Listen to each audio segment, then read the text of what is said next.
அன்பான குழந்தைகளே, ஒரு தோட்டத்தில் நடந்த ஒரு சுவாரஸ்யமான கதையை கேட்கலாமா?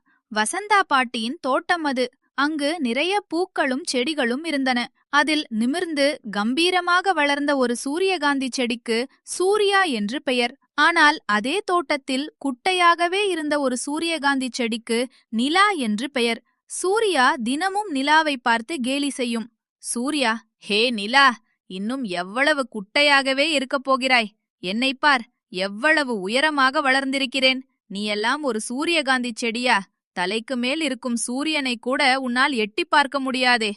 நிலா, சூர்யா அண்ணா, எனக்கு இயற்கையாகவே இப்படிப்பட்ட உருவம்தான் கிடைத்திருக்கிறது. நான் என்ன செய்ய முடியும்? என்னால் வேகமாக வளர முடியவில்லை.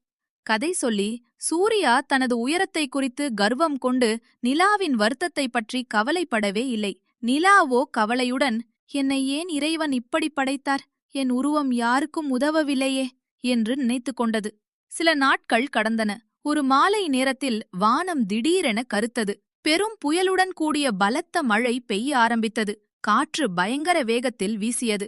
சூர்யா பயத்துடன் நடுங்கியவாறு, ஐயோ, காற்று என்னை சாய்க்க பார்க்கிறதே. என் உயரம் இவ்வளவு ஆபத்தாக இருக்கிறதே.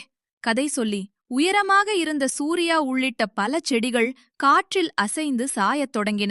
இந்த நிலையில் வசந்தா பாட்டி வேகமாக குனிந்து பார்த்தார். அந்த பலத்த காற்றால் செடிகளின் வேர்கள் இருக்குமிடத்தில் மண்ணின் பிடிமானம் தளர்ந்து கொண்டிருந்தது. அப்போது பாட்டி ஒன்றை கவனித்தார். குட்டையாக தரையோடு ஒட்டியிருந்த நிலா செடியின் வேர்கள் மண்ணை பலமாக பிடித்துக்கொண்டு அசைவில்லாமல் இருந்தன. அதன் குட்டையான உயரமே காற்றால் அதை அசைக்க முடியாதபடி காத்தது.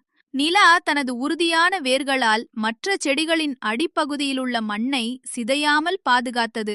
அதன் குட்டையான உருவம்தான் மற்ற செடிகள் வேரோடு சாய்வதை தடுத்தது.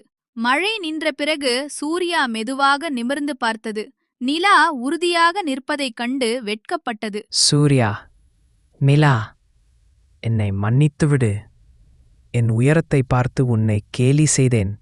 ஆனால் இன்று உன் குட்டையான உருவம்தான் என் வேரையும் மண்ணின் உறுதியையும் பாதுகாத்தது. நீ ஒரு வீரன். நிலா பணிவுடன், அண்ணா அனைவரும் ஒரே தோட்டத்தில் இருக்கிறோம். நம் உருவம் எப்படி இருந்தாலும் ஒருவருக்கொருவர் உதவுவதான் முக்கியம். வசந்தா பாட்டி, சூர்யா சொன்னது சரிதான். உயரம் பெரிதல்ல, குட்டை பெரிதல்ல. எல்லாவற்றையும் ஒரு நல்ல நோக்கத்திற்காகவே இயற்கை படைத்திருக்கிறது. நிலாவின் தனித்தன்மைதான் என்று தோட்டத்தை காப்பாற்றியது. கதை சொல்லி, ஆம் நண்பர்களே, உங்கள் தனித்தன்மைதான் உங்கள் மிகப்பெரிய பலம். உங்களை நீங்களே நேசியுங்கள்.